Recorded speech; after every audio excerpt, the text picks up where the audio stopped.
Hi, thanks for joining me today. I'm going to be going over AIME II from 2016 and it's problem 6. We have this polynomial p of x defined to be this thing here, 1 minus a third x plus a sixth x squared, and we define q of x to be p of x times p of x cubed times p of x to the 5 times p of x to the 7 times p of x to the 9. And if you work that out, that's going to be a polynomial of degree 50. So we can write it in this form here, the sum from I equals 0 to 50 of ai times x to the I. We want to find the sum from I equals 0 to 50 of the absolute value of ai. Okay, so if you want to have a go at this problem, pause the video now and give it a go for yourself, and I'm going to jump straight into the solution.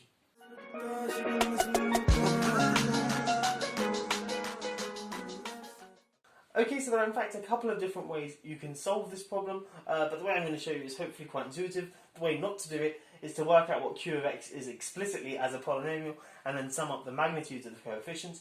The way I'm going to do it is define these two similar looking polynomials, p tilde of x, and that's going to be 1 plus a third of x plus a sixth x squared, and then q tilde of x is going to be p tilde of x, p tilde of x cubed, p tilde of x to the 5, p tilde of x to the 7, times p tilde of x to the 9, sorry. Okay, and now you might be wondering why I've done this. Well, if we think about what this is a polynomial again of degree 50, but if we look at each of the coefficients of this polynomial, it's going to be the exact same as the coefficients of this polynomial here, up to a sign change, because each of the coefficients here are the same as this guy here. So when we multiply it out using binomial theorem, whatever we do, we're going to get the exact same coefficients, except some of them here will be minus, some of them here will be plus.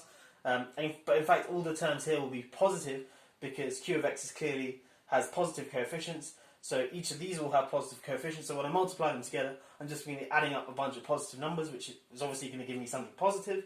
So the coefficients of this guy is going to be the same as the coefficients of this guy, up to a sign change. But remember, we don't actually care about the sign change because we only want to know the sum from I equals 0 to 50 of the absolute value of the coefficients. But of course, that is the same thing as when we plug in 1 into this thing here. Because remember, if this is a polynomial, let's now write it as the sum of, or in fact this is going to be precisely the sum of the ai x to the I. That's from I equals 0 to 50. And remember, we want to know what the sum from I equals 0 to 50 of ai, the magnitude of ai is. So if we just plug in 1 into this thing here, we're going to get a 1 to the I there, which is always going to be 1. So then we get our solution. So our solution, this thing here, is just precisely q tilde of 1. Well, what is q tilde of 1? When we plug in 1 here, we get p tilde of 1, p tilde of 1 cubed, which is 1, p tilde of 1 to the 5, which is 1, and again p tilde of 1, p tilde of 1. So q tilde of 1 is just, so this thing here that we're trying to work out is going to be precisely p tilde of 1 raised to the power of 5.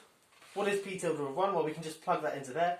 It's 1 plus a third plus a sixth. So this is 1 plus a third plus a sixth, all raised to the 5. And now, just bringing everything onto a common denominator, let me bring it up here. 1 plus a third plus a sixth is the same as 6 plus 2 over 3, 6 over 6 plus 2 over 3 over 6 plus 1 over 6, all raised to the 5, which is going to be 9 over 6 raised to the 5, which is going to be 3 over 2 to the 5.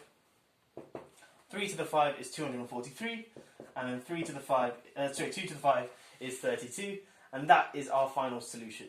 Okay, so this thing here, the sum from I equals 0 to 50 is, the magnitude of ai is just 243 over 32, and we didn't have to work out this long polynomial. We didn't actually have to do much. We just had to recognise, or just know this trick here of introducing a new polynomial and noting that the coefficients in magnitude are going to be the exact same. Anyway, that's this problem solved. I hope you have enjoyed this video. I will catch you in the next one. Have a great day.